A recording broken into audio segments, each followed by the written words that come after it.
오늘은 여러분들께 처음 소개해드리는 작가 송우회의 단편소설 치자꽃 필 무렵을 읽어드리겠습니다.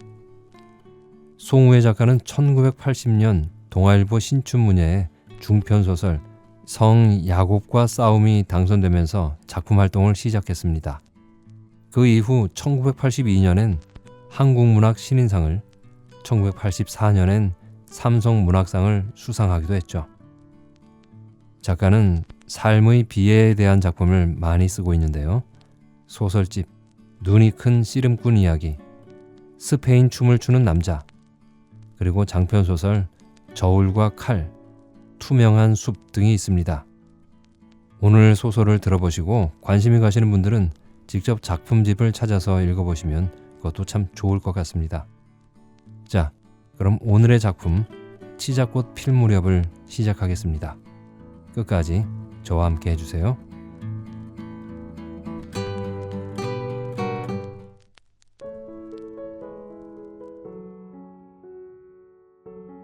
치자꽃 필 무렵, 송우회. 요즘 병실 문을 노크하는 것이 부쩍 싫다. 말 그대로 심리적인 거부감이다. 빛깔로 치자면 흐린 녹회색쯤일까? 그러나 노크하는 것은 언제나 내 몫이다.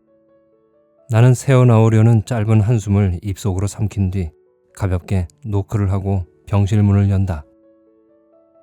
안녕하세요. 관철동 사무실에서 왔습니다. 내가 병실 안으로 한 발 먼저 들어서서 인사하자 대학병원의 특실답게 널찍한 병실 안쪽의 소파에 있던 흰 블라우스를 입은 여인이 일어나 나와서 우리를 맞는다. 어서 오세요. 기다리고 있었습니다. 그동안 3번 통화했기 때문에 목소리만으로도 여인의 신원을 알아차릴 수 있었다. 나는 상냥하게 묻는다. 저 김 대사님 사모님이시죠? 예. 목소리로 짐작했던 것보다 실물이 낫다. 60대 초반쯤 됐을까. 외교관 부인으로 평생을 보냈다는 사람답게 용모며 차림새가 무척 세련되다. 이 실장님이시죠? 대사 부인도 목소리로 알아보겠다는 눈빛을 내게 건넨다. 예, 그렇습니다. 이분은 저희 소장님이십니다. 나의 소개에 따라 소장이 한 걸음 앞으로 나섰다. 죄송합니다. 소장은 먼저 사과부터 했다. 사모님께서 우리 사무실에 연락을 주셨을 때 하필 제가 자리에 없어서 인사를 드리지 못했습니다. 소장이 깍듯하게 인사를 차리자 상대방도 정중하게 인사를 건넨다. 말씀 많이 들었습니다. 바쁘실 텐데 소장님께서 이렇게 병실까지 직접 방문해 주셔서 고맙습니다. 아닙니다. 마땅히 제가 와서 배워야지요. 소장과 인사를 나누는 대사 부인의 뒤쪽으로 병상 위에 누워있는 남자가 눈에 들어왔다. 벽 쪽으로 얼굴을 돌리고 있어 희끗희끗한 뒷머리만 보인다. 자세로 보아 잠든 상태는 아닌데도 이쪽을 돌아보지 않는다. 바로 그가 김 대사일이라. 직접 병상에 다가가서 확인해 보지 않아도 증세는 이미 들어서 알고 있다. 늙고 병든다는 것은 얼마나 잔혹한가. 한때 국가를 대표하는 외교사절로 해외 각국을 번갈아 누볐다는 이가 이제는 남이 부축해주지 않으면 미처 5걸음도 제대로 걷지 못하는 무력한 병자가 되어 하루 종일 침상 위에서 지내고 있는 것이다. 대사님께서 하루빨리 쾌차하시길 빕니다. 소장이 짐짓 침통한 표정을 짓고 환자 쪽으로 잠시 시선을 보냈다. 응? 환자가 대사를 지내느라고? 외교관 출신 환자는 처음이네. 잘됐다. 이젠 외교관 집안들로도 많이 연결되겠구나. 어제 간병인을 보내달라고 연락해온 댁의 환자가 전직 대사라는 이야기를 듣자 대뜸 그렇게 말하면서 반기던 기색 같은 건 전혀 낌새조차 찾을 수 없다. 소장이 아주 정중하게 말을 이었다. 대사님 댁에 저희 사무실을 소개해 주신 정상무님 사모님께로부터 대사님에 대한 말씀을 잘 들었습니다. 요즘 들어 새삼 감탄을 금치 못하고 있는 바이지만 소장의 적응력은 정말 놀랍다. 현재 자신이 하고 있는 일을 즐기고 보람을 크게 느끼고 있는 탓일까? 이쪽 판에 끼어든 지 불과 1년 5개월인데도 불구하고 저렇듯 정중하게 대사 부인을 향해 말을 건네고 있는 소장의 태도는 웬만한 상류사회 부인들 모임에 합석시켜 놓아도 표가 나지 않을 만큼 세련되다. 녹록치 않은 관록조차 느껴진다. 오늘 오전에 정상무님 사모님께서 제 사무실로 전화를 주셔서 제게 거듭 당부하시더군요. 김 대사님께서는 오랜 세월 동안 외교관으로서 국가를 위해서 뛰어난 업적을 많이 세우신 대단한 어른이시니 지성껏 협조해드리라고요. 그래서 제가 정상무님 사모님께 분부 명심하여 김 대사님 댁을 위해 최선을 다하겠습니다 하고 약속을 드렸습니다. 소장은 다분히 의도적으로 말 사이사이에 연신 정상무님과 김 대사님을 넣어 불러대고 있었다. 그러는 걸 상대방이 좋아하리라는 계산 때문이다. 내가 이 사무실에 근무하면서 비로소 알게 된 바이지만 한때 사회적으로 크게 출세했던 인물들 주변에서는 재직 중에 가장 본인 마음에 흡족했던 직함을 은퇴한 뒤에도 현재 그 직책에 있는 것처럼 사용하는 어법이 관행이었다.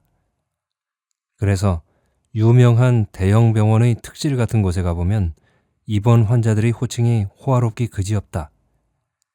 여기저기 맨 장관님, 총장님, 회장님, 사장님, 장군님, 대사님, 학장님, 국장님, 이사장님, 전무님 투성이다.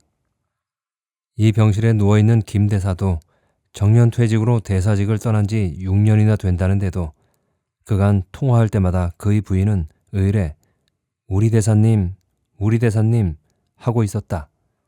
물론 그 댁을 우리에게 연결해준 정상무 댁에서도 김 대사님께선 하고 불러댔다. 그러니 우리도 당연히 김 대사님 해야 했는데 소장의 말에 의하면 현직에 있지 않은 분들일수록 그런 직함을 자주 불러주는 것을 좋아한다는 거였다. 그럼 대사님께 인사부터 먼저 올린 다음에 내가 대사 부인에게 가볍게 목례를 하고 병상 쪽을 향해서 한 걸음 떼어놓았을 때였다. 잠깐만요. 대사 부인이 나를 제지했다. 미안하지만 미리 양해를 구할 일이 있습니다. 예, 사모님. 무슨 일이신데요? 정중하게 반문하자 뜻밖의 대답이 건너왔다. 정말 미안한 말씀입니다만 대사 부인은 목소리를 푹 낮췄다. 우리 대사님이 욕을 해도 양해해 주십시오. 욕이요? 욕을 하신다고요? 무슨 욕을? 나도 따라서 목소리를 낮추어 묻자 대사 부인은 한숨부터 쉬었다. 그냥 상스러운 욕이요. 대사 부인이 고통스러운 표정으로 말을 이었다. 이번에 재입원하신 뒤로 상태가 부쩍 나빠지셨어요. 아시는 분들이 문병 오셔도 누군지도 몰라보시고 게다가 이젠 어찌된 일인지 요즘엔 찾아오시는 분들께 자꾸 욕을 하셔서 정말 부끄럽습니다. 우리 대사님은 평생을 두고 욕이라고는 단 한마디도 입에 올린 일이 없던 분인데 정말 신사 중에 신사라고 불리셨던 분인데 어떻게 이렇게 되셨는지 모르겠어요. 이젠 다른 말은 전혀 없이 욕만 입에 담으시니 정말 기가 막혀요. 병 때문이라고 해도 너무 부끄러워요. 부끄럽긴요, 사모님. 병 때문이신데요. 그런 건 전혀 마음 쓰지 마십시오. 내가 뭐라고 입을 열기 전에 소장이 나서서 낮은 목소리로 시원스럽게 대꾸했다. 소장이 내게 눈짓했다. 그럼 대사님을 잠깐 뵙겠습니다. 나는 대사 부인에게 양해를 구한 뒤 병상에 누워있는 환자에게로 다가갔다. 안녕하세요, 대사님. 환자는 내 음성에 고개를 돌리더니 못마땅하게 홀키는 눈길로 나를 바라보았다. 왕년에 외교관 생활을 오래 했던 사람이라고 믿어지지 않도록 초췌한 인상이다. 우리 사회의 상류층 인사로서 오랜 세월을 살아온 관록이나 학식 있는 지성인으로서의 기품 같은 것은 전혀 느껴지지 않고 그저 육체의 고통에 시달리는 무식한 촌노인같이 강팍한 느낌을 주는 메마른 얼굴이다. 곧 적의를 품은 쉰 목소리가 날아왔다. 나쁜 년. 상당히 힘이 들어있는 목소리였다. 나쁜 년, 쌍년, 못된 년. 내가 환자 가까이에 서서 짐짓 침대에 손을 대기도 하고 시트 구겨진 데를 펴기도 하는 동안 환자는 계속 욕을 했다. 그러나 입으로 욕만 내뱉는 것일 뿐 거친 행동은 전혀 없으니 간병하기에 별로 까다롭지는 않을 터였다. 됐습니다, 사모님. 나는 대사 부인에게로 가서 짐짓 밝은 표정으로 고개를 끄덕였다. 휴.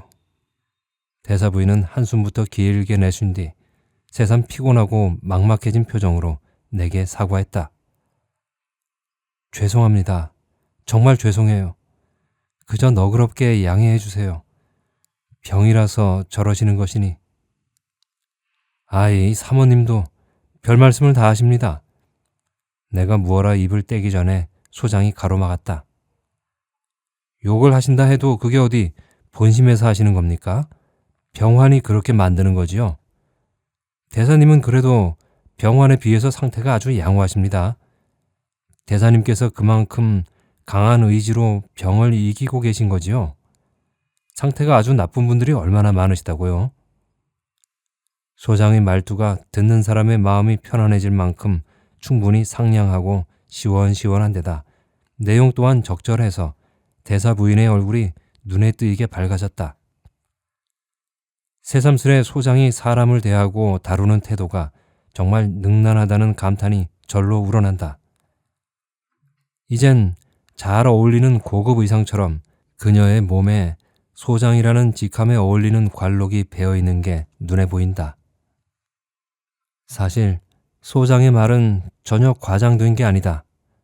그동안 말로 전해 들은 경우는 그만두더라도 내가 직접 본 치매 환자 중에도 너무 야비하고 너무 추해서 다시 쳐다보고도 싶지 않은 환자가 꽤 됐다.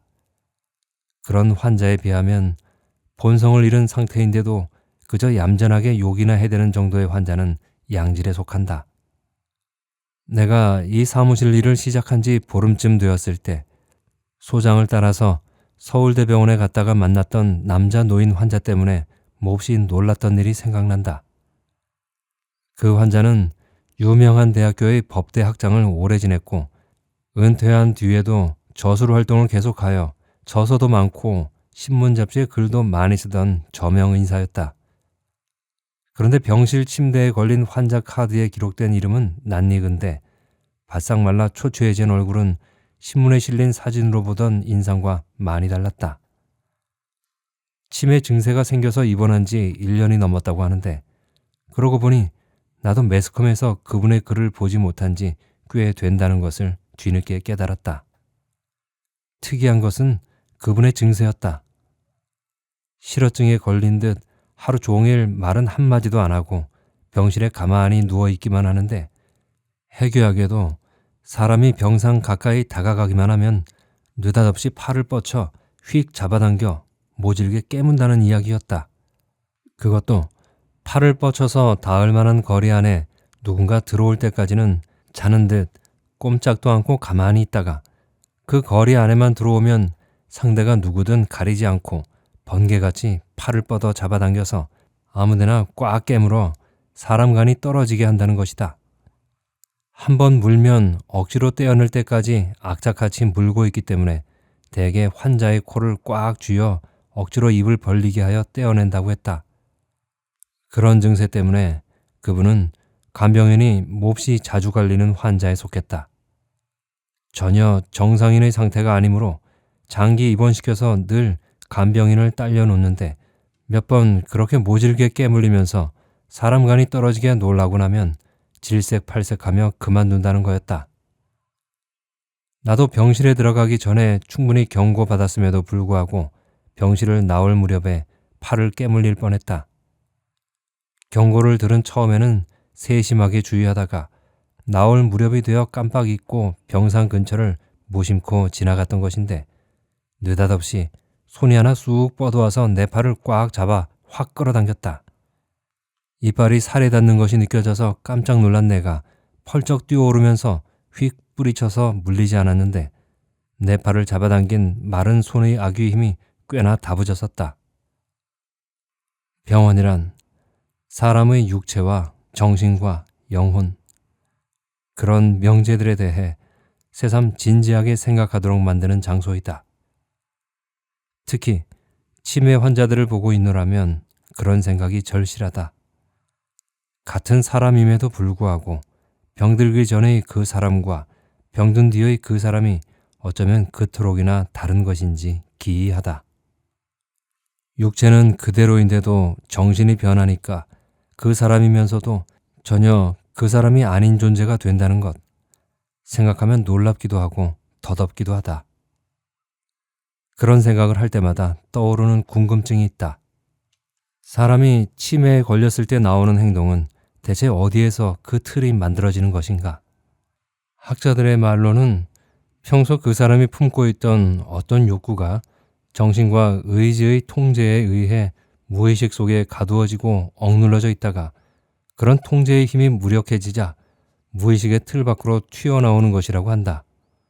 그런 해석에 따른다면 김 대사는 사람들에게 마구 욕을 해대고 싶은 것을 평생토록 참고 지냈고 그 법학 교수는 사람들을 마구 깨물어대고 싶은 것을 평생토록 참고 지냈다는 이야기가 된다. 거기까지 생각이 밀려가면 나는 또 궁금해진다. 그렇다면 사람의 진정한 자아와 진정한 본질은 사람의 의식과 무의식의 어느 쪽에 담겨 있는 것인가? 예를 들어 김 대사의 경우 평생토록 남에게 욕을 하고 싶어한 그 사람이 진정한 그인가? 아니면 평생토록 남에게 욕을 하고 싶은 것을 참고 살았던 그 사람이 진정한 그인가? 대체 어느 쪽이 진정한 김 대사 본인인가? 보나마나 내가 이런 이야기를 입 밖에 내어 짓거린다면 우리 소장은 대뜸 일 적게 시키고 월급 많이 주니까 보기 겨워서 머릿속에서 쥐가 나는가 보다고 일갈할 것이다. 그러나 김 대사와 같은 형태의 환자와 부딪히면 절로 그런 생각이 떠올라 머릿속을 오간다. 확인해보니 김 대사는 현재 사리 분별이 완전히 없어질 정도로 정신이 없는 상태는 아니었다.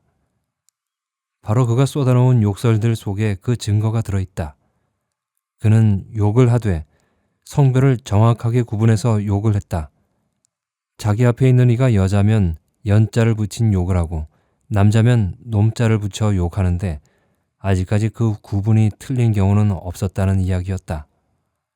남녀를 정확하게 구별할 정도의 분별력은 지니고 있음에도 불구하고 참을 수 없이 사람들에게 욕설을 퍼붓고 싶어지는 그 심리는 대체 어디서 연유하여 어떻게 형성된 것이란 말인가? 그리고 지금 보이는 상태가 현존하는 김 대사라는 인물이 지닌 실체의 전부인가? 아니면 그의 안에는 아직도 밖으로 뛰쳐나올 틈을 노리면서 웅크리고 숨어있는 낯설고 이해할 수 없는 것들이 더 존재하는 것인가?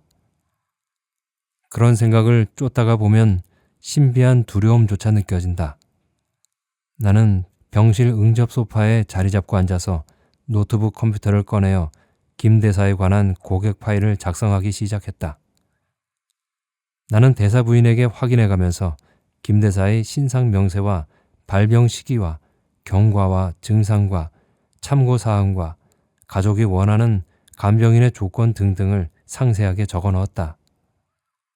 소장이 그처럼 강요하다시피 청하여 나를 자신의 연구소에 끌어들인 이유 중 하나가 내가 노트북 컴퓨터를 휴대하고 소장과 함께 다니면서 고객들의 서류를 컴퓨터로 작성해주면 보다 전문성이 있어 보이게 되어 고객 유치와 관리에 도움이 크다는 것이었으니 보나마나 지금 소장은 흐뭇한 눈길로 나를 지켜보고 있을 것이다. 서류 작성 작업을 끝내고 컴퓨터를 꺼서 가방에 챙겨놓는 걸로 내 임무는 끝났다. 소장님, 나는 사람들 앞에서는 반드시 소장님이라고 불러야 한다고 신신당부한 당숙모를 향해 공손하고 절도 있는 어조로 말했다.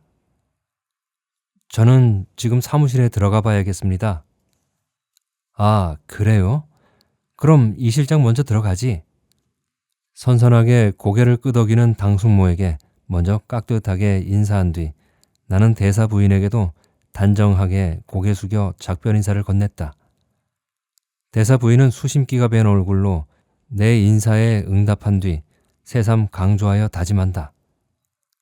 꼭 좋은 사람으로 골라서 보내주세요. 잘 부탁드려요. 병실문을 닫으면서 보니까 당숙모는 이미 내 쪽을 바라보고 있지 않았다. 좀 전보다 더 깊숙이 소파에 몸을 실은 자세로 대사 부인과 이야기를 나누고 있다. 본인이 요즘 들어 부쩍 소리내어 자부하듯 우리 사회의 노인 복지 문제에 큰 관심과 사명을 지닌 사회사업가로서의 태를 내는 것이 완연하다. 당숙모가 단지 1년 5개월이라는 짧은 기간 동안에 저처럼 확실하게 자기 위치와 위상을 정립하는 데 성공했다는 것이 새삼 감탄스럽다. 사무실에 돌아와서 등록되어 있는 간병인들의 신상을 기록한 파일을 뒤져서 김 대사의 간병인으로 적당한 사람을 가려내고 있는데 당숙모에게서 전화가 왔다. 이 실장, 대사님 댁에서 원하시는 조건을 꼭 맞춰드려야 해요. 잘 기억하고 있겠지? 첫째, 위생관념이 철저하고, 둘째, 과묵하고, 셋째, 예절 바른 간병인. 이 실장이 특별히 신경 써서 좋은 사람으로 똑소리 나게 인선해줘요. 보나마나 김 대사 부인의 면전에서 거는 전화 일터였다. 예, 각별히 명심하겠습니다. 나는 전화 송화기에 대고 대사 부인에게까지 들릴 만큼 큰 소리로 시원하게 대꾸한다. 하는 일에 비해 아주 과분한 월급을 나한테 주고 있다는 당숙모의 주장이 사실임은 나도 인정하는 터. 당숙모가 추는 춤사위에 맞추어 눈치 빠르게 장구를 쳐드리는 것쯤이야 못할 게 무얼이야. 우리 사무실은 간병인 소개에 의뢰가 오면 반드시 소장이 실무자를 대동하고 환자를 직접 방문하여 그 환자와 환자 가족이 원하는 조건을 파악한 뒤 거기 딱 맞는 간병인을 골라서 소개해주는 시스템으로 운영된다 해서 성과가 높다. 지금 당숙모가 우정 김 대사 부인 앞에서 나한테 전화를 건 것도 바로 그런 시스템을 고객에게 과시하는 수법이다. 고객이 원하는 조건을 잘 맞추어 주는 곳. 일단 그렇게 소문이 나자 입에서 입으로 전해져서 고객들이 잇따르고 있다. 부자들은 대개 부자들과 어울려 지내고 권력가들은 권력가들과 친하기에 부자 고객이 부자 친지를 소개하고 권력가 고객이 권력가 친지를 소개해서 우리 사무실의 고객층은 계속 확산되고 있다. 흡사 고구마를 캘 때 한 알만 끌어당기면 그 뿌리에 연결된 고구마 알들이 줄줄이 딸려 나오는 것과 비슷하다. 오늘 만난 김 대사 댁 역시 그렇다. 지난번에 우리 사무실을 이용했던 정상무 댁과 동서지간이라는데 그 댁에서 소개해 주어서 우리에게 연결된 터였다. 당숙모의 사무실이 짧은 기간 동안에 그렇듯 명성을 올린 것에는 비결이 있다. 최고의 보수를 받는 최고의 간병인을 소개한다 라는 것이 당숙모가 내세운 사업의 기본 틀과 방향이었는데 그대로 적중한 것이다. 사람 사는 세상은 어디나 마찬가지라서 수요와 공급이라는 측면에서 보자면 간병인도 일종의 상품이다. 그런 의미에서 간병인은 다이아몬드와 비슷하다. 생활 수준이 어느 선 이상인 사람이라야 다이아몬드를 지니듯 생활 수준이 어느 선 이상인 가정이라야 간병인을 쓴다. 그러고 보니 사람들이 다이아몬드를 대하는 태도와 간병인을 대하는 태도 역시 아주 비슷하다. 대하는 기회가 드물면 드물수록 불만이 적은데 반해 대하는 기회가 잦으면 잦을수록 불만이 많다. 예를 들어 다이아몬드라 하면 평생도록 자신의 손으로 만져본 게 결혼할 때 받은 결혼 반지에 물려있는 3부짜리 조그만 다이아몬드 하나뿐인 가난한 여인은 그 다이아몬드에 대해 불만이 없다. 자신의 반지에 들어있는 그 조그만 빛나는 광물이 다이아몬드라는 것만으로도 만족스럽고 호사스럽게 여긴다. 그러나 다이아몬드를 많이 지닌 여인일수록 자신이 지닌 다이아몬드에 대해 만족을 느끼지 못한다. 빛깔이 어떻고, 커팅이 어떻고, 크기가 어떻고, 세팅이 어떻고 하면서 자꾸 더 나은 다이아몬드를 찾아서 보석 상점을 순례한다. 간병인의 경우 역시 그와 똑같다. 3년 동안 병석에 계시던 할아버지가 임종하실 무렵 가족 모두가 오랜 간병에 지쳐버린 상태에서 단지 사흘 동안 간병인을 써본 것이 간병인을 고용한 경험의 전부인 가정 같은 경우 간병인에 대한 불평이나 불만이 없다. 그저 자신들도 환자를 위해 간병인을 고용했었다는 사실 자체를 크게 호사스럽게 느끼고 만족한다.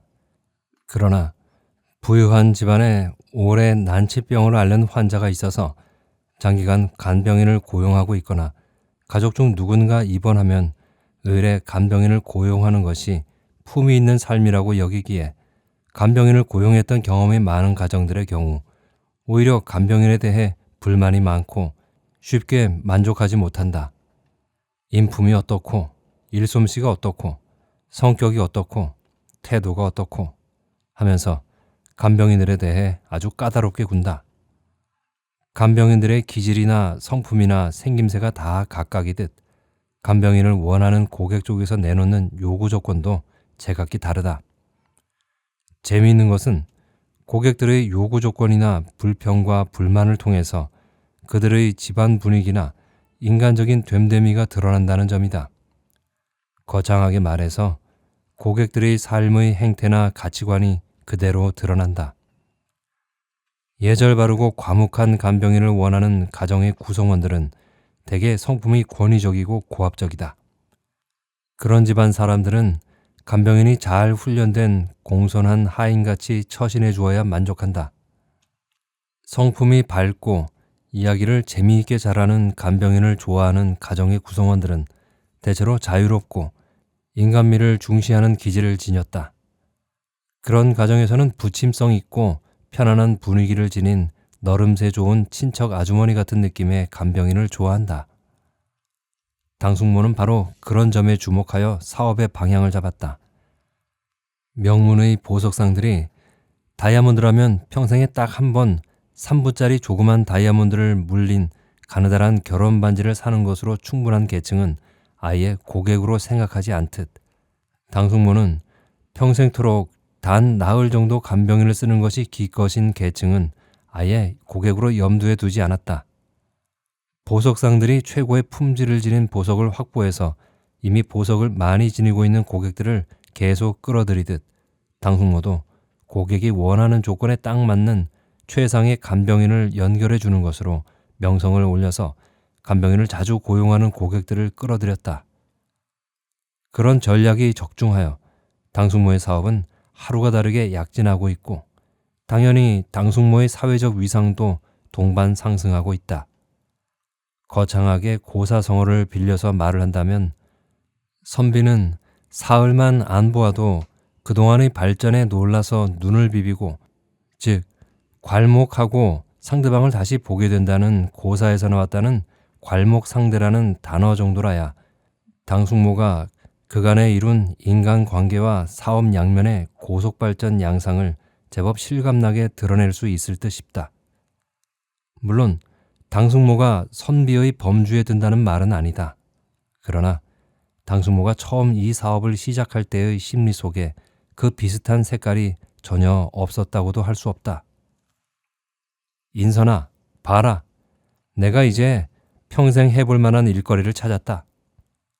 작년에 당숙모가 관철동에 있는 자기 소유 빌딩의 사무실 하나를 비워서 평화사회복지연구소라는 간판을 붙이고 심부름하는 소녀까지 하나 고용해놓고 그런 소리를 했을 때 나는 웃기부터 했다. 당숙모는 자신이 소장이라고 인쇄한 명함까지 마련해놓고 있었던 것이다. 요즘 도처에 나타나는 이가 평론가요. 도처에 서는 게 연구소라더니 그 말 맞네. 아이고, 이젠 우리 당숙모님까지 연구소를 차리시네. 그런 비아냥이 불쑥 나온 것은 무식한 이가 돈이 많아 주체를 못하게 되니까 별 해괴한 쪽으로다 풀린다는 생각이 들어서였다. 아니, 간판건 사무실까지 차려놓고 대체 무얼 연구한 거요? 웃음을 참지 못하고 물었는데 당숙모는 그런 나의 태도에 개의치 않고 스스럼 없이 대꾸했다. 우리 연구소에서는 병원에 입원한 환자들과 간병인을 연결해주는 일을 하려고 한다. 쉽게 말해 간병인 소개업이지. 그만하면 사회복지를 연구하는 곳이라는 말이 딱 맞지 않냐? 당숙모의 대꾸를 듣자 그만 웃음이 멎었다. 섬광처럼 이 일은 절대 우스운 일이 아닐 뿐더러 아마도 당숙모가 보기 좋게 성공할 거라는 예감이 스쳤다. 나는 당숙모가 간병인이라는 존재에 대해 갖고 있는 정서를 알고 있었기에 당숙모가 자신의 연구소를 통해서 얻고자 하는 것이 무엇인지를 짐작할 수 있었다. 따라서 그 일이 당숙모에게는 평생 해볼 만한 일거리로서의 가치가 탁월한 일이라는 것 또한 수긍할 수밖에 없었다. 젊어서부터 부동산 중개업을 해온 당숙부는 악착같이 돈 모으는 데 평생을 바쳤다. 드디어 돈이라면 더 이상 원이 없다고 만족할 만큼 모았고 하나뿐인 딸에게도 큰 몫을 떼어주어 결혼시키고 나자 이젠 인생에서 더 이상 바라는 것이 없다면서 홀가분해 하셨다. 딸은 대학 시절에 미국에 어학연수 갔다가 만나서 연애한 교포 청년과 결혼하여 미국에 정착했기 때문에 언젠가는 당숙부 내외도 미국에 가서 살면서 외국 여행이나 원 없이 해봐야겠다고 하셨는데 갑자기 중증의 뇌졸중으로 쓰러지셨다. 당숙모는 남편이 쓰러지자 즉각 서울대병원으로 모셔갔다. 어릴 때부터 거기가 대한민국에서 가장 유명하고 좋은 병원이라고 들었기 때문이었다. 가장 좋은 병원, 가장 좋은 의사, 가장 좋은 병실. 그것을 남편에게 제공하려고 당숙모는 최선을 다했다. 그러나 당숙모가 그처럼 성심을 다해 살리려고 애썼는데도 불구하고 당숙부는 끝내 회복하지 못하고 입원한 지 7개월 만에 돌아가셨다. 당숙부가 서울대병원 특실병동에 입원해 계신 동안에 당숙모의 태도는 날로 눈에 띄게 바뀌어졌다. 가난한 농부의 셋째 딸로 태어나 시골 중학교를 졸업한 것이 평생 받은 학교 교육의 전부여서인지 처음에는 촌딱이 관청에 간 듯 쭈뼛쭈뼛했다. 그러나 이내 무게 있는 손님같이 의연해졌고 오래지 않아 병원 주인같이 당당해졌다. 시쳇말로 책가방끈 짧은 게 흠일 뿐 워낙 머리 회전이 빠르고 감수성이 예민한 분이라서 자기 나름의 방식으로 병원이라는 조직체의 본질을 파악하고 그에 기민하게 적응한 것이다. 당숙모가 24시간 내내 병실에 붙어 있으면서 극진하고 정성스럽게 병수발을 했기 때문에 따로 간병인을 둘 필요가 없었음에도 불구하고 당숙모는 간병인까지 두었다. 을에 간병인을 두고 있는 같은 병동의 다른 환자들 가족에게 꿀리지 않으려는 오기 때문이었다. 간병인을 처음 고용했을 때 일종의 흥분기조차 띄었던 당숙모의 얼굴 표정이 지금도 기억에 역력하다.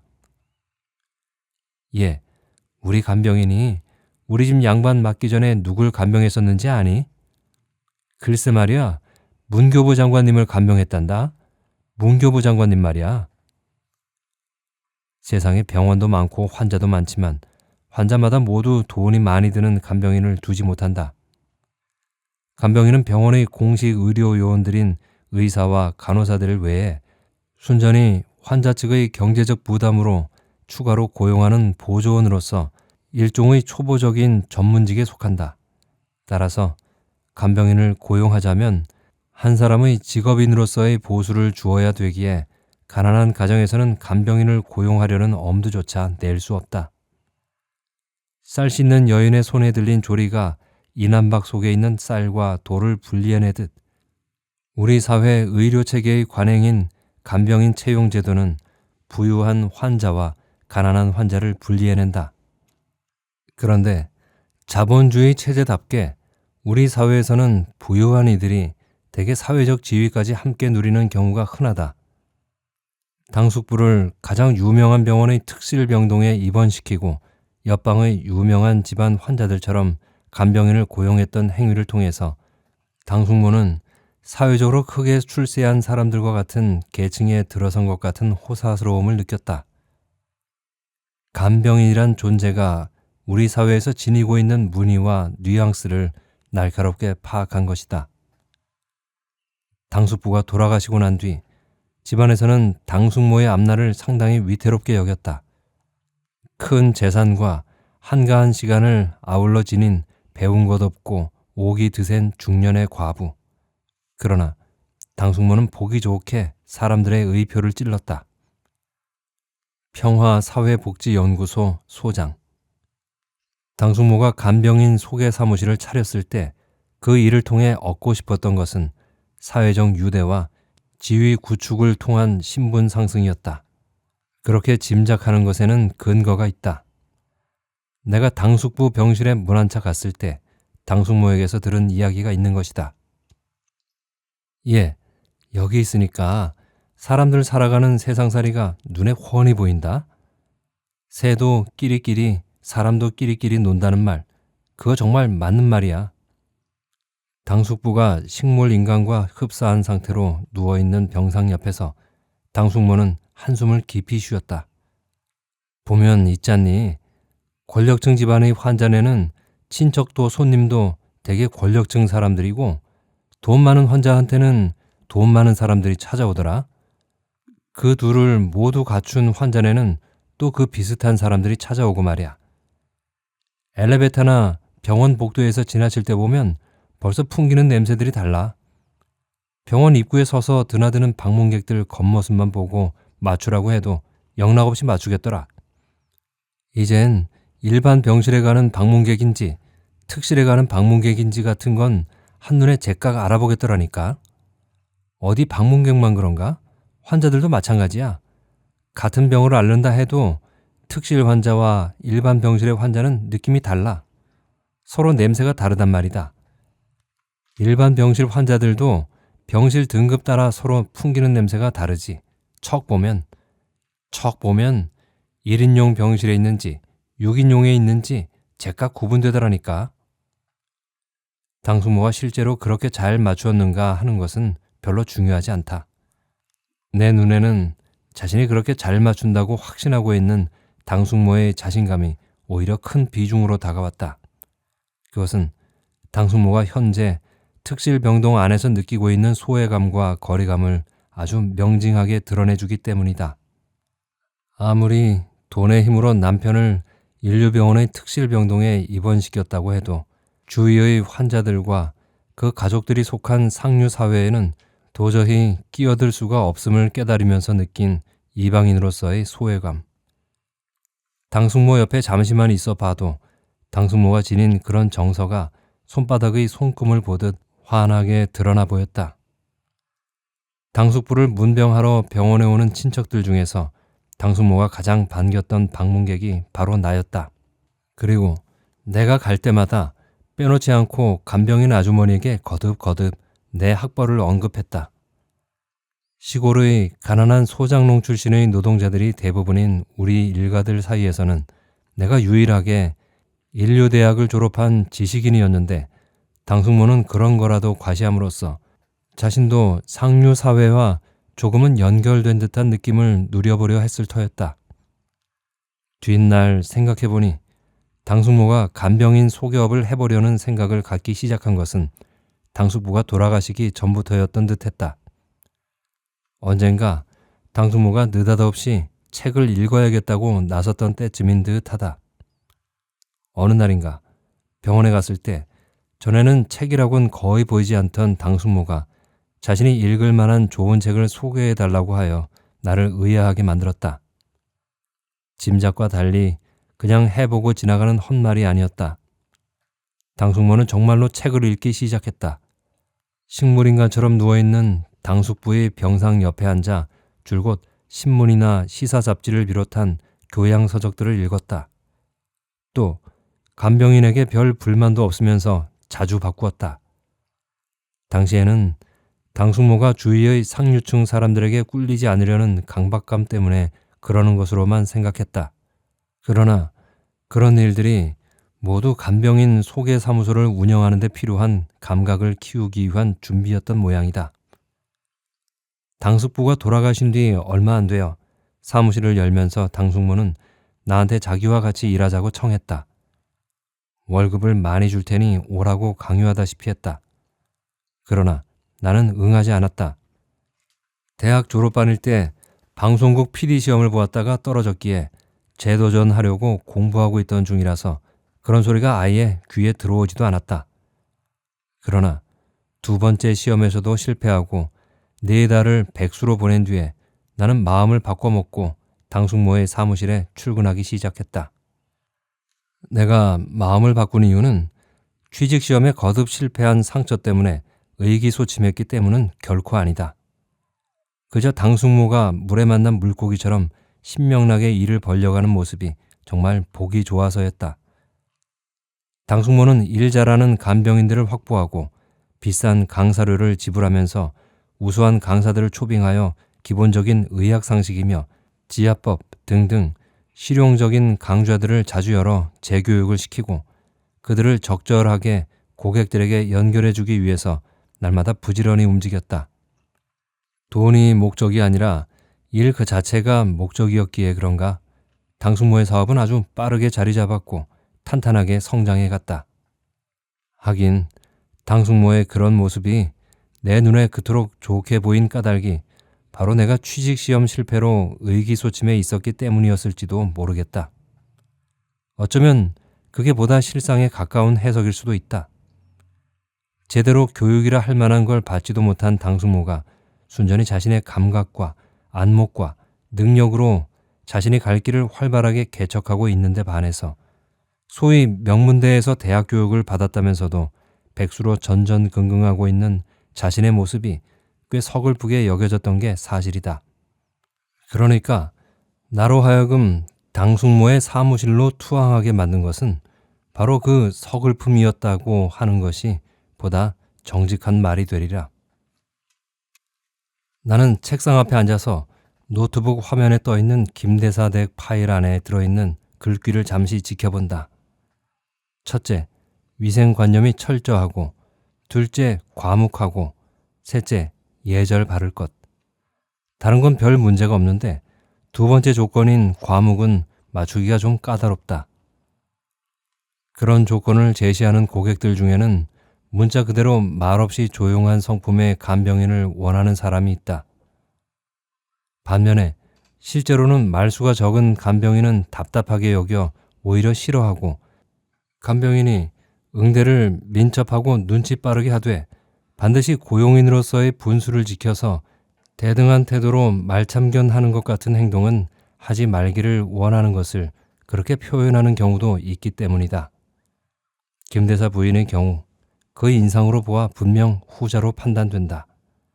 내가 요즘 이 직업의 실증을 느끼는 이유 중 하나가 업무상 이런 종류의 판단을 자주 내려야 하는 게 피곤해서이다. 하긴 처음부터 이런 직업을 싫어했던 것은 아니다. 처음에는 내 판단이 맞는지 아닌지 흡사 도박꾼 비슷한 긴장을 갖고 결과를 기다리기도 했다. 그러나 이젠 아니다. 지치고 비뚤어지고 허약하고 이그러지고 소심해지거나 이악스러워진 환자들과 그들의 가족들. 매일 보는 게 그런 모습인 것에 심리적으로 지치기 시작하면서 아예 업무 자체가 싫어지고 있다. 김대사댁 파일을 저장하고 전체 간병인들의 등록 파일을 화면에 띄운다. 제시된 조건에 가장 흡사한 간병인 3사람을 골라놓고 확인 작업을 한 결과 두 번째 사람에게 연결되었다. 병원의 김대사 부인과 연결해주고 나서 노트북을 덮는데 사무실 문이 열리면서 40대 아주머니가 들어섰다. 저 간병인 회원으로 등록하려고 왔는데요. 아, 그러세요? 저리 앉으시죠. 나는 아주머니를 응접 소파로 데려가서 마주 앉는다. 간병인으로 일한 경험이 있으신가요? 예, 한 5년 했어요. 그러시군요. 그런데 우리 사무실은 어떻게 하시게 되셨어요?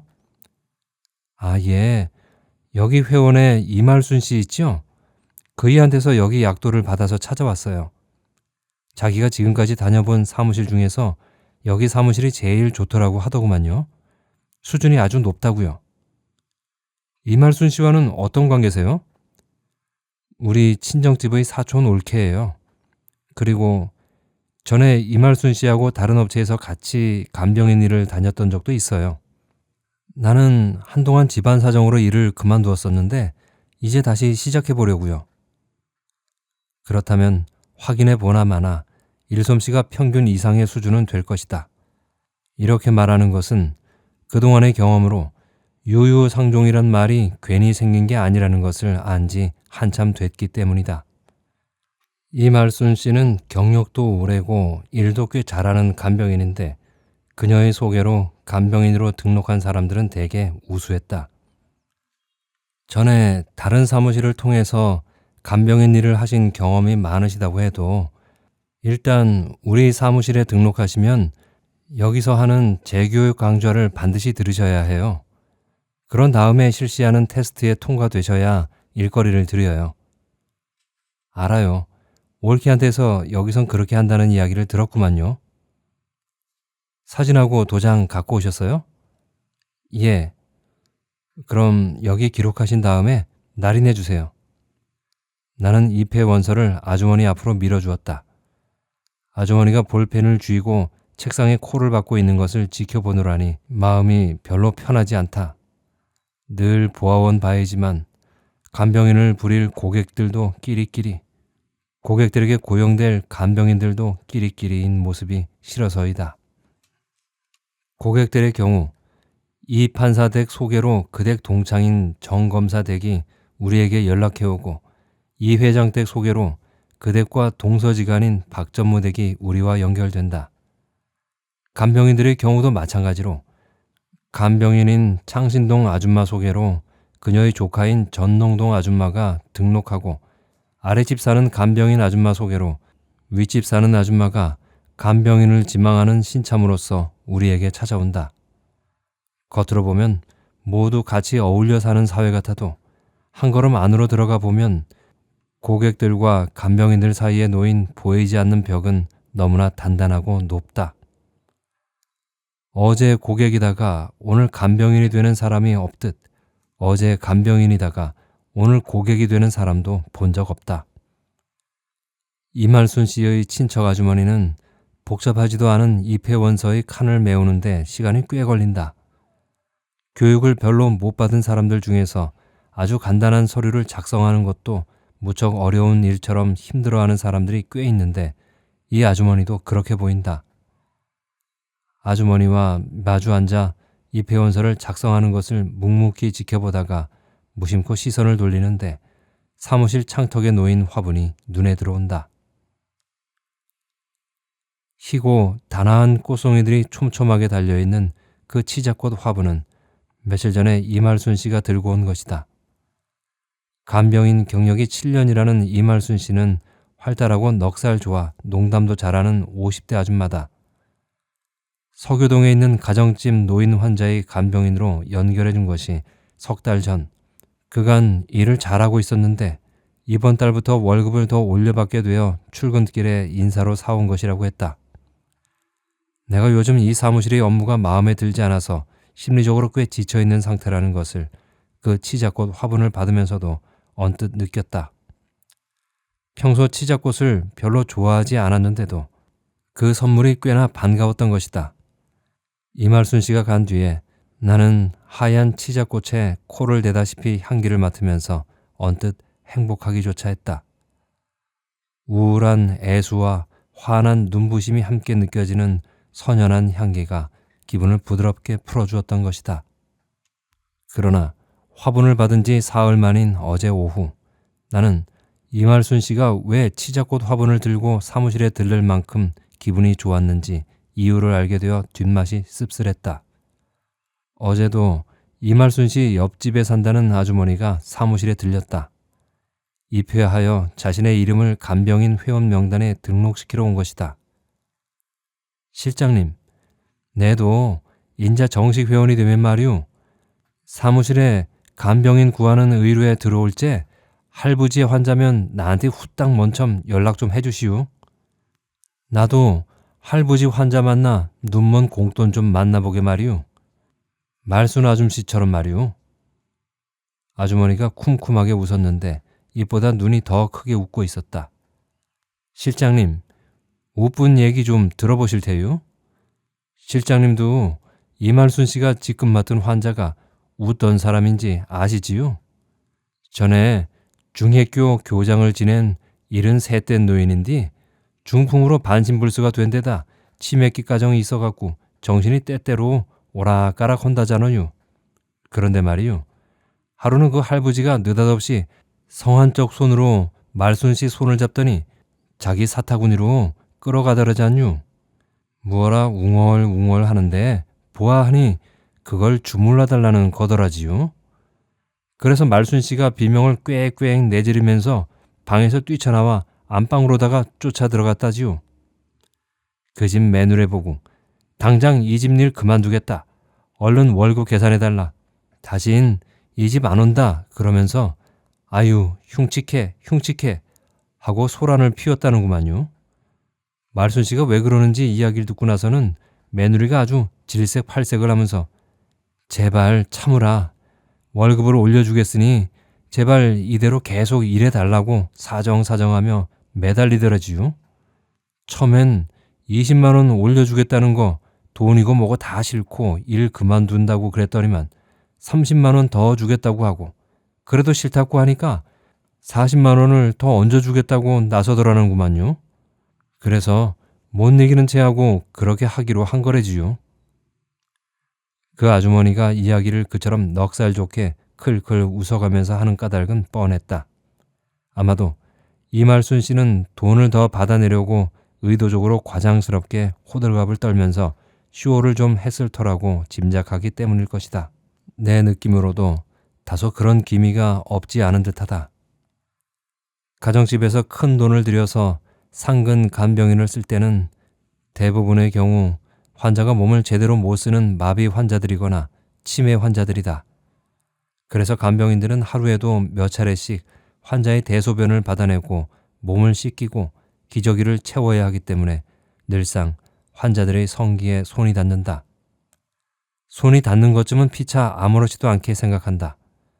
그런데 때로 남자 노인 환자들 중에서 느닷없이 성적인 욕구를 느껴서 주물러 달라고 보채는 경우가 간혹 있는데 가족들로서는 집안 어른의 그런 모습이 흉물스럽고 부끄럽게 느껴져서 얼른 월급을 올려주어 간병인을 붙잡는다는 거였다. 묘한 것은 일단 그런 일이 발생하면 전보다 더 부담이 는 고액의 돈을 지불하면서도 환자의 가족들이 간병인을 대하는 태도가 그런 일이 있기 전보다 훨씬 친절해지고 간병을 맡아주는 것을 크게 고마워한다는 것이다. 간병인에게 그 돈을 지불하는 대가로 입에 담지조차 못할 흉측한 고역을 면하고 있다는 생각 때문이다. 내가 그런 이야기를 처음 들은 것은 이 사무실에 상담실장이라는 직함으로 출근한 지 2달 만이었다. 한 간병인 아주머니가 전에 치매에 걸려 단편적인 단어나 되뇌 있는 69대 노인을 맡았을 때 겪은 일을 말해주었는데 그 환자가 자기 성기를 주물러 달라고 자꾸 보채더라는 거였다. 거기를 주물러 달라고 해도 보면 참 가련하지. 물건이 제대로 물건 같기나 하면서 그러면 보기나 괜찮겠습니다.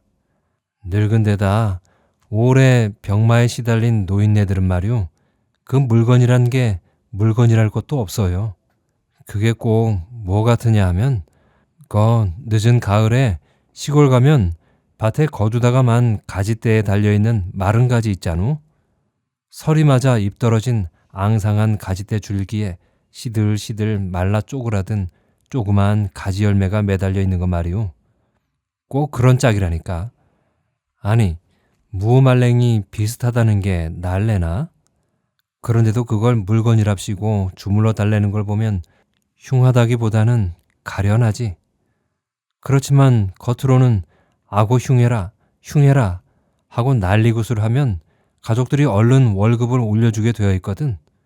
가족들이 간병인한테 돈 나가는 거 아까워서 간병인 부르는 것 그만둘까 하다가도 환자가 그런 짓을 하면 질색하고 물러나요. 처음 그런 이야기를 들었을 때 나는 영혼 어딘가에 소름이 돋는 느낌이었다. 의식도 없고 인간으로서의 기능이라고는 겨우 먹고 싸는 것만을 해낼 정도로 망가진 육체 안에 아직도 남아있는 성욕. 인간의 육체는 그 자체로 하나의 세계라고 한다.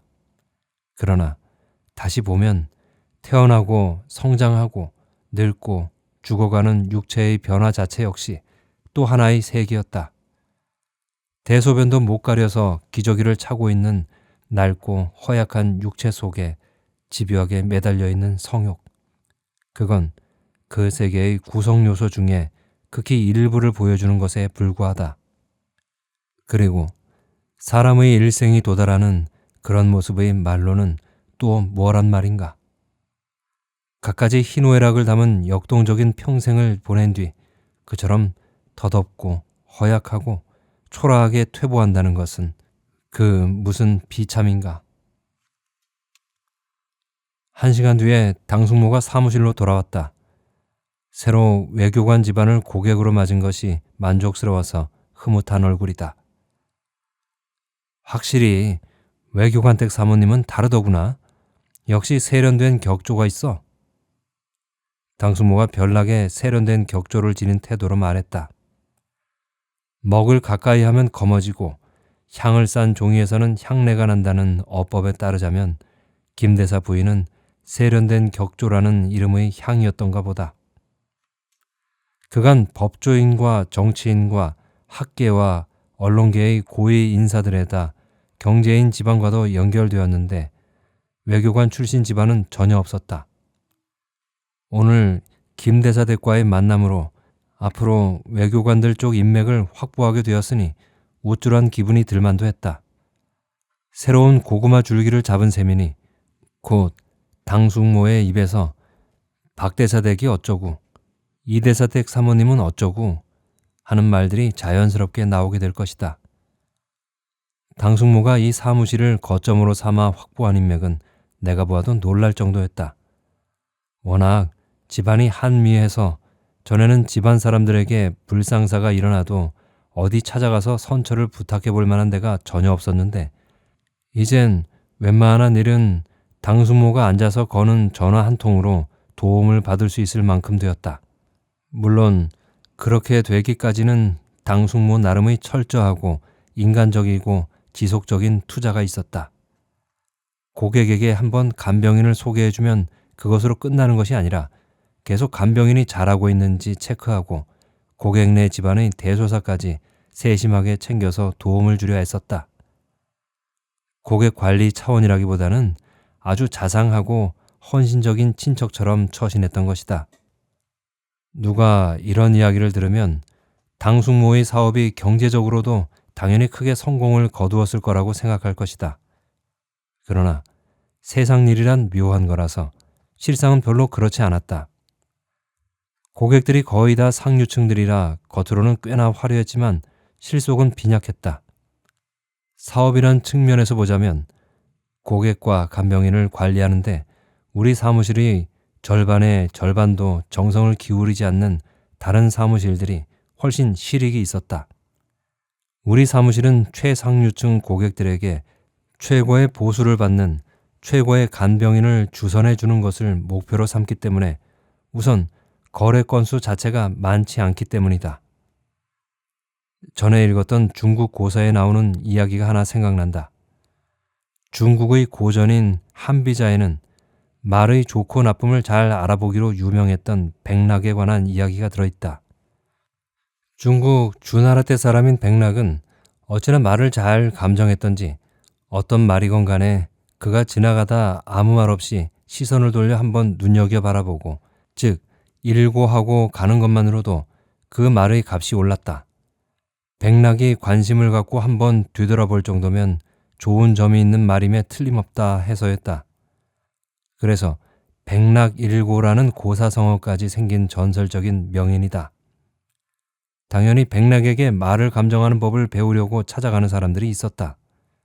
그런데 백락은 자신의 마음에 들지 않는 사람에게는 천리말을 감정하는 법을 가르쳐주고 마음에 드는 사람에게는 보통 말을 감정하는 법을 가르쳐 주었다는 것이다. 천리말은 흔치 않은 말이기에 감정할 기회가 거의 없어서 도통 벌이가 안 되고, 보통 말은 매일같이 많이 팔리기 때문에 계속 감정 의료가 들어와서 벌이가 잘 되기 때문이라는 이야기였다. 비유해 말하자면 당숙모는 바로 천리말을 감정하는 법을 배운 사람과 같은 방식으로 간병인 소개업을 꾸려가는 셈이다. 먹고 살 재산이 충분하여 벌이를 할 필요가 없는 당숙모로서는 천리말을 감정하는 쪽이야말로 삶의 모양새를 호사롭게 꾸며주고 가치와 보람을 느끼게 하는 사업인 것이다. 이것 좀 보세요.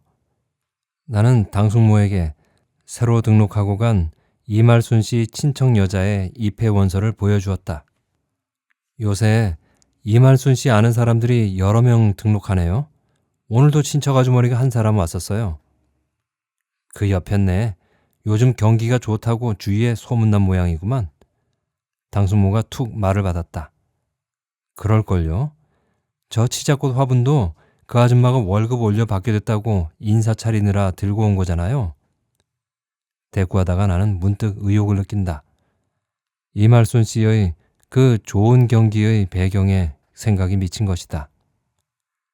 남자 노인 환자들이 그런 식의 성적인 요구를 하는 것이 그처럼 간병인에게 유리하다면 혹시 간병인 측에서 그런 상태가 되도록 유도하는 경우 같은 것은 없을까? 만의 하나라도 그런 일이 발생하지 않도록 미리 회원들에게 주의를 단단히 주어야 하지 않을까? 나는 당숙모에게 어제 오후에 간병인 등록을 하러 왔던 이말순 씨네 옆집 아주머니에게서 들었던 이말순 씨와 남자 노인 환자 가족에 관한 이야기까지 곁들여서 그런 의혹과 우려를 털어놓았다. 그런데 당숙모의 반응은 전혀 예상과 달랐다. 그런 소리 아예 입 밖에 내지 마라. 당숙모는 대뜸 날카롭게 나를 훑켰다. 이말순 씨가 잘못한 게 무엇이야? 그 옆에 내 옆집 여자 말이 사실 그대로라 해도 그렇지. 환자가 그런 수작을 하는 걸 보자 그 옆에 내가 일을 그만둘 생각이 없으면서도 그만두겠다고 소란하게 뻥을 좀 쳐보였다는 것뿐 아냐? 넌 아무 소린 마라. 그저 가만히 있어. 당숙모는 손까지 내저었다. 그따위로 미심쩍은 듯한 소리를 입 밖에 냈다가는 괜한 혹을 크게 붙이게 되기 십상이야. 혹시라도 그게 이리저리 돌아서 고객들 귀에 흘러 들어가기라도 하면 어찌 되겠냐? 진짜로 그런 일이 일어난 경우에도 일단 간병인부터 의심하고 들 거 아냐? 그런 건수 때문에 환자 가족과 간병인 사이에 말썽이 나면 어디서 어디까지가 진실인지 누가 알 수 있겠어? 모두 공연히 긁어 부스럼이지. 아예 그런 소리 따윈 들은 적 있단 기척도 내지 마라. 듣고 보니 일리가 있는 이야기였다. 나는 그만 입을 다물었다. 창, 창, 창.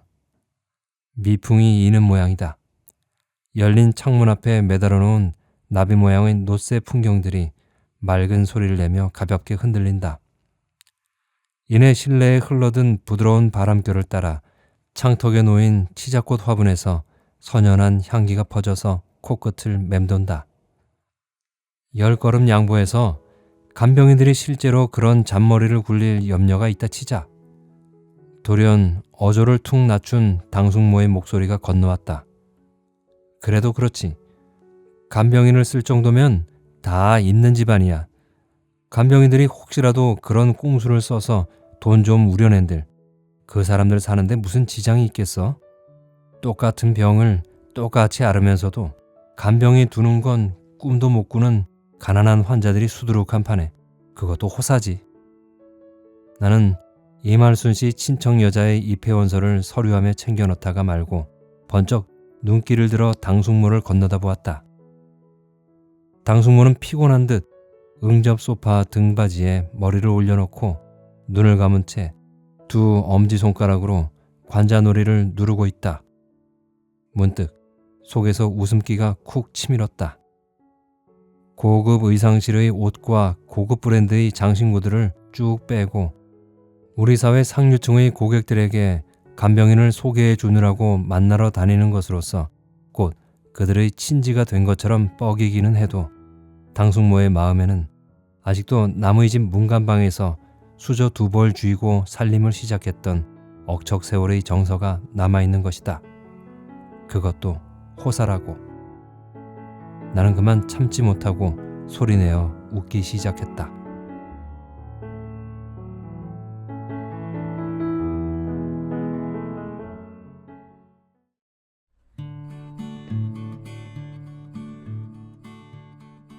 긴 병에 효자 없다는 말이 있습니다. 그 말은 아무리 지극정성이었던 효자라도 길고 긴 병치레를 하는 부모를 모시는 건 정말 어렵다는 말로도 해석할 수 있겠죠. 그만큼 병간호하는 일은 정말 힘들고 어려운 일이라는 뜻도 되겠고요. 그런데 사람이 살다 보면 한 번 아프지 않고 살아갈 수는 없을 거예요. 그런데 말이죠. 잠깐 아프고 마는 것이 아니라 지속적인 간호를 필요로 하는 경우라면 그때부터는 그 주위 가족들의 생활까지도 그 이전과는 확연하게 다르게 바꾸어 놓습니다. 왜냐하면 가족 생활의 많은 부분에서 아프신 분을 간호하는 방향으로 변화하기 때문일 것입니다. 그래서 생겨난 것이 간병인이라는 시스템인데요. 예전에는 가족이 간병하는 것이 당연한 일이라서 남에게 돈을 주고 가족의 간병을 맡긴다는 것이 좀 볼성사납다고 여겨졌는데 지금은 인식이 많이 달라져서 병원에 며칠 입원만 하더라도 간병인 부르는 것은 당연하다 여겨질 정도입니다. 아마 이건 현대사회가 워낙에 바쁘게 돌아가고 조금의 빈틈이라도 보이면 바로 사회인으로서의 자리를 빼앗기는 시대를 우리가 살고 있기 때문이기도 하고 또 다른 한편으로는 간병 때문에 가족들의 피로도가 높아지기 때문이기도 한 것 같습니다. 그런 의미에서 간병인 시스템은 긍정적으로 볼 수 있을 것 같습니다. 다만 환자 본인을 생각한다면 좀 무정하다 싶기도 하겠지만요. 오늘 소설의 주인공은 이야기를 주로 하고 있는 화자인 이 실장이 아닙니다. 주인공은 이 실장의 당숙모이죠. 당숙모의 뜬금없는 평화사회복지연구소 개설은 화자인 인선에게는 좀 낯선 일이었어요. 사업이라고는 해본 적도 없고 공부도 제대로 해보지 않은 분이 간병인 사업을 시작하다니 이건 많은 재산을 가지고 시간이 한가한 사람이 하는 장난 같은 거라고 생각했던 것 같습니다. 그런데 당숙모에겐 확실한 목표가 있었어요. 아시겠지만 그 일을 통해서 사회적인 유대와 지위 구축을 통한 신분의 상승이었던 것입니다. 최고의 병원 특실에서의 남편의 병수발을 하면서 보니 환자들도 끼리끼리 논다는 걸 알게 됐습니다. 즉 자신은 배운 거 없고 사회적으로 아무런 영향력도 없는 사람이지만 저들의 세계에 어떻게든 낀다면 당숙모 자신도 그들과 비슷한 지위에 올라설 수 있지 않을까 하는 확신을 가지게 된 것입니다. 가난한 가족이나 부유한 가족이나 아픈 사람은 생기게 마련이고 그들은 아픈 사람을 위해 정성을 아끼지 않을 것이라는 것을 간파한 것이죠. 그래서 선택한 사업이 바로 간병인을 소개하는 사업인데요. 그리고 이 사업은 보기 좋게 성공을 하죠. 덩달아서 이젠 웬만한 집안의 어려운 일도 그간 맺어온 인맥을 통해서 쉽게 처리할 수 있을 정도의 사회적인 지위에도 올라설 수 있게 되었습니다. 그런데 말이죠. 겉으로 보기에 사업은 잘 되었지만 사업으로 얻는 수익은 별로였습니다. 왜냐하면 당숙모의 목표는 돈이 아니라 사회적 지위의 상승이었기에 고위층에게만 연줄을 만들려다 보니 그리 수요가 많지 않았던 것입니다. 소설 속의 한비자 고사에서처럼 천리말을 감정하는 사람이 최고로 좋은 말을 감정할 줄은 알지만 그것이 워낙 희귀해서 돈을 못 버는 것과 같은 이치입니다. 그럼에도 당숙모는 기분이 좋아 보이죠. 왜일까요? 돈은 충분히 있으니 수입이 적어서 고민될 건 없고 자기가 원하던 고위층과의 친분으로 자신도 그쪽 사람들처럼 올라간 것 같으니 더없이 좋은 것입니다. 어떤 분들은 이 상황을 좀 천박하다고까지 볼 수도 있을 것 같은데, 그렇다고 당숙모를 명예만을 쫓는 사람으로 매도하는 건 아닌 것 같아요. 화자인 이 실장, 즉 조카죠. 그가 돈 많은 사람들의 돈을 조금 더 받아내려고 꽁수를 쓰는 간병인에 대한 우려를 전할 때, 혹시라도 그런 꽁수를 써서 돈 좀 우려낸들 그 사람들 사는데 무슨 지장이 있겠느냐고, 똑같은 병을 똑같이 앓으면서도 간병인 두는 건 꿈도 못 꾸는 가난한 사람들에 비하면 그것도 호사라는 말을 합니다. 이것을 봤을 때 당숙모의 마음속엔 아직도 어려웠던 지난날의 시절을 잊지 않고 상대적으로 낮은 처지의 사람들에 대한 따뜻한 마음도 남아있다는 것을 느꼈습니다. 그러니 명예만 쫓는 사람으로 비난할 수는 없는 거지요. 가난한 사람들에겐 일자리와 경제적 도움을 주고 고위층에겐 좋은 간병 서비스로 도움을 주고, 이거야말로 일거양득이 아닌가요? 이것이 바로 당숙모가 지향했던 평화사회복지연구소의 진정한 의미가 아닐까 싶은데, 여러분 생각은 어떠세요? 지금까지 송우회 작가의 치자꽃 필 무렵을 읽어드렸습니다. 다음에 뵐 때까지 건강하시고 행복하세요.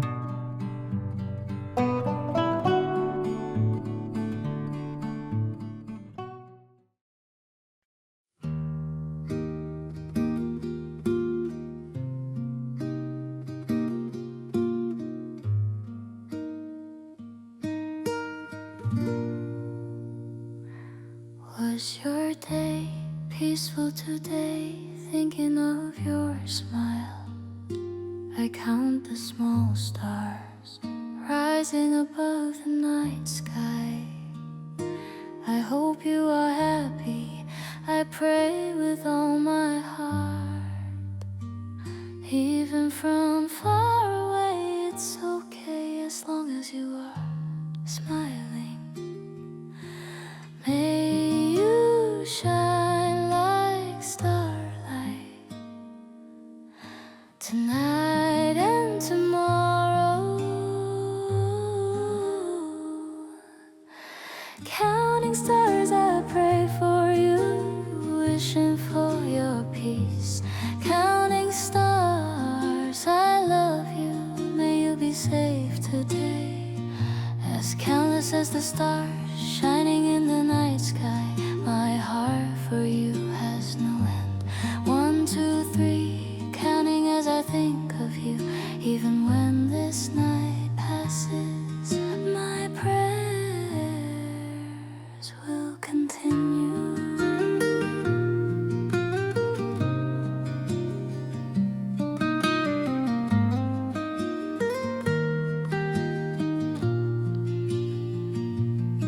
Was it a hard day? Put down your weary heart. This night lit by starlight will hold you close. Even when I'm not beside you, you are not alone. The stars above will watch over you. Warm like starlight tonight and tomorrow. Counting stars, I pray for you, wishing for your peace. Counting stars, I love you, may you be safe today.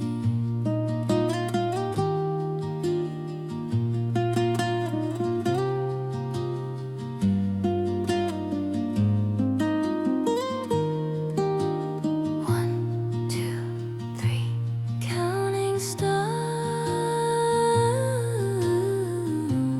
thinking of you. How many nights have I spent like this, wishing for your happiness, counting the stars. I will keep praying like this. May you be at peace with a loving heart. Counting stars, I pray for you,